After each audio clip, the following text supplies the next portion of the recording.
Hi, how are you? Hi. Yeah, I'm good. Yeah. Okay, so can you please open the camera?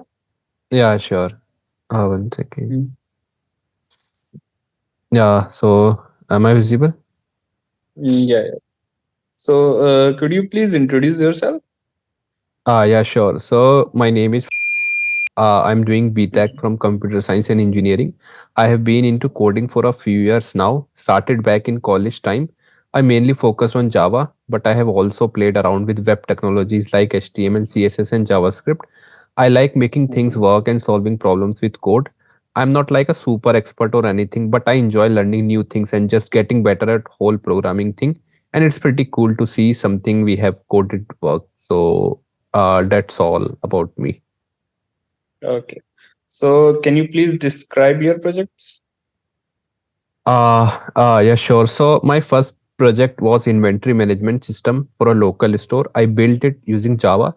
Was not anything too complex, but it helped them keep track of their stocks and sales. And I had to figure out how to connect it to their database. And by figuring out it, I just learned a lot of about database and make sure it was user friendly.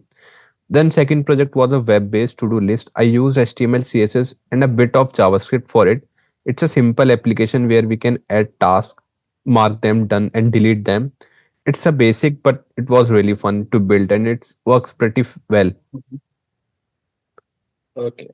So, what language and technologies are you most comfortable with? Languages and technologies. Yeah, so Java for sure. I have spent a lot of time with Java building different things, and it just feels comfortable now. But I have also got some experience with HTML and CSS. I like how we can create something that looks good and works well with just these tools. I have a experience a bit in JavaScript too, just enough to make my web pages interactive. I know I have get more to learn, but I feel pretty confident in these areas. It's like each time I work on something, I discover something new, which is always exciting me. Okay. So, can you explain how Java achieves platform independence? Okay, so basically Java is pretty cool because we can write our code once and it will run on almost any computer. This is because of something called the Java Virtual Machine or JVM.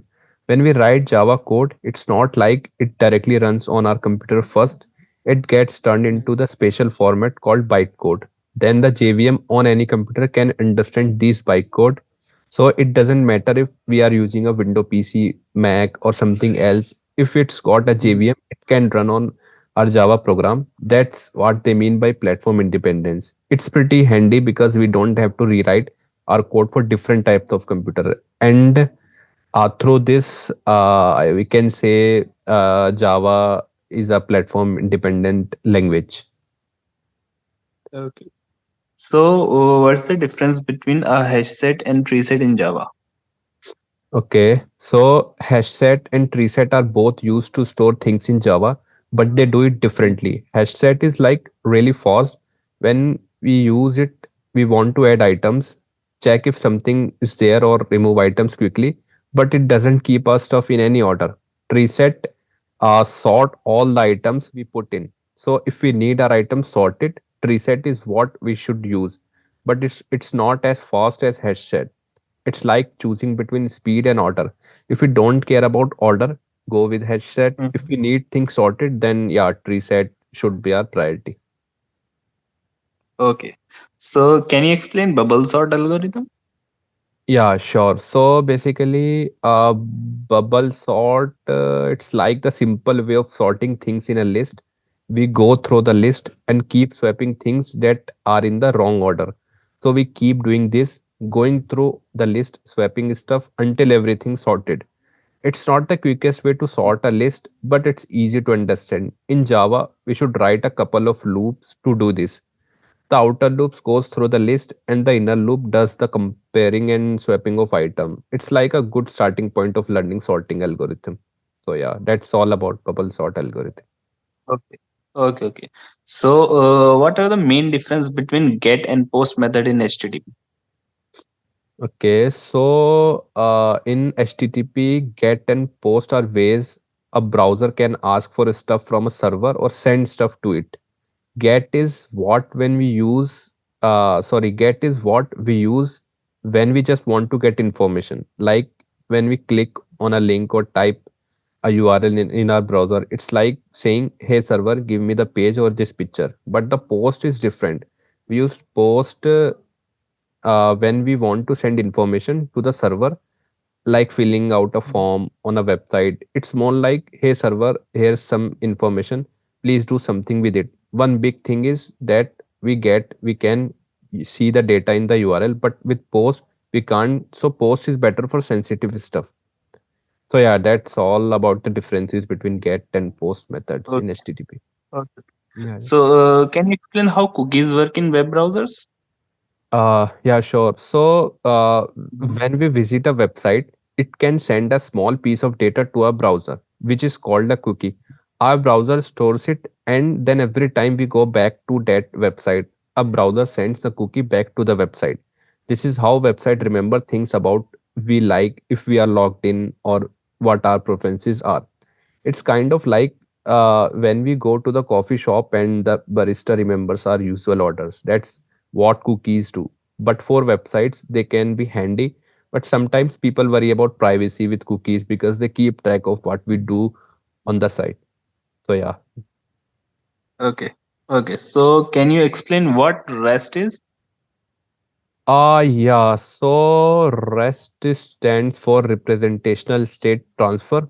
It's like a set of rules or guidelines for how to structure an API. So when we are making an API and we want it to be RESTful, we use standard HTTP methods like get, post, put, and delete. These correspond to the different operations you might want to do, like getting data, sending data, updating data, or deleting data. The idea is to make our APIs work smoothly and predictably, almost like how website works. RESTful API usually exchange data in formats like JSON or XML, which are pretty common for web stuff. Okay. Okay. Okay. Yeah. So, what is the difference between a stack and queue? Okay. So stack and queues are like different ways to store stuff. In a stack, we add things on the top and take them off from the top too, like stacking plates. It's called LIFO. Last in first out, but a queue is like a people in a line at store. The first person in line is the first one to get served. That's what FIFO, first in first out. So we use stacks when we need the last thing first, and queues when we Mhm. need the first things first.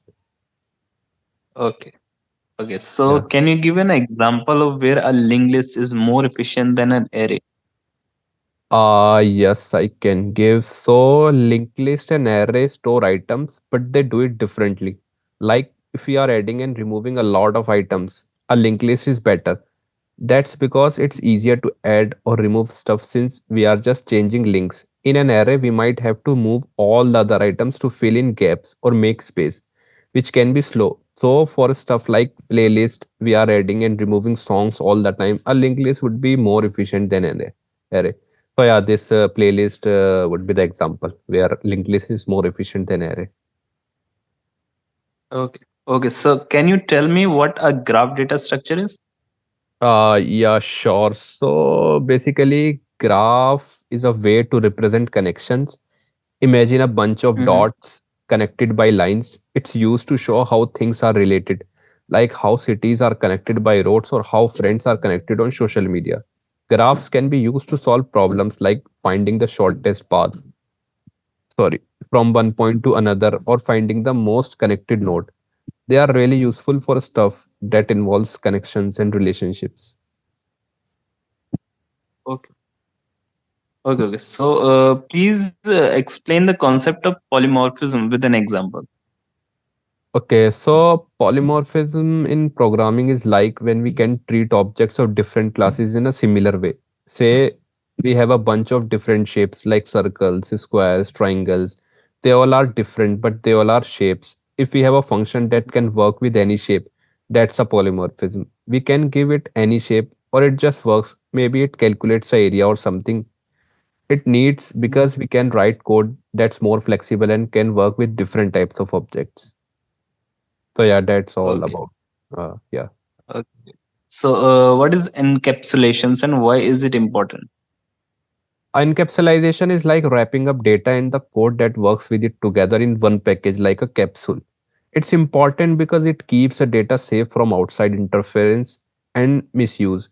We basically control access to the data by using methods. It's like having a remote control car. We don't need to know how the engine works to play with it. We just need the remote. It makes the code cleaner, easier to understand, and helps with security. Okay. Yeah. So can you explain inheritance in brief? Yeah, sure. So inheritance is a concept in object-oriented programming where a class can inherit properties and methods from another class. Think of it like a family tree. We might inherit our eye color from a parent. Similarly, in programming, a class can inherit features from another class. This make it easier to create and maintain code because we can reuse code from the parent class, reducing duplication. So that's all about inheritance. Okay. Okay. So can you explain what a deadlock is in operating system? Yeah, so okay, so I can explain. So basically, deadlock is like a standstill in an operating system. Imagine we Mm-hmm. have two programs and each one needs a resource that one has. If both program refuses to give up their resources, they get stuck. Neither can move forward. It's like the two people standing in a hallway, each blocking the other's way, and neither willing to move first. In computer terms, this can happen when processes are waiting for resources that are being held by another processes, which are also waiting for the resources. It's a tricky problem in system where resources are shared. So yeah, this is all about deadlock. Okay. So what is the difference between a process and a thread? Okay, a process in computing is like an individual program running on our computer. It has its own memory and resources. A thread is like a smaller task within that process. Threads share the same memory space within their process, but they can run independently.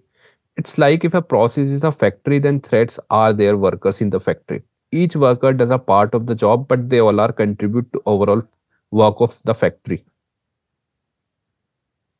Okay. So what are the difference between SQL and non-SQL database? Okay, so SQL databases are like traditional databases where data is stored in tables and we use SQL to manage it. It's good for complex queries and where the data relationships are important. NoSQL databases are a bit different. They are more flexible in how they store the data, like documents or graph, not just tables. They are great for huge amount of data and when we need fast performance for simple queries. So SQL is more about structure and relationships, and NoSQL is more about flexibility and scale. Okay. So can you explain what data normalization is? Data normalization. Yeah, okay. So basically, data normalization is like organizing the data in our database to reduce duplication and improve efficiency. It's about breaking down our data into smaller related tables and connecting them in a way that makes sense. This way, we don't have the same data repeated in multiple places, which can save space and prevent mistakes. It's like organizing a messy room where everything is scattered around. By putting things in the right place, we make it easier to find stuff and keep room clean. Okay. Okay. Okay. So what is the OSI model in networking?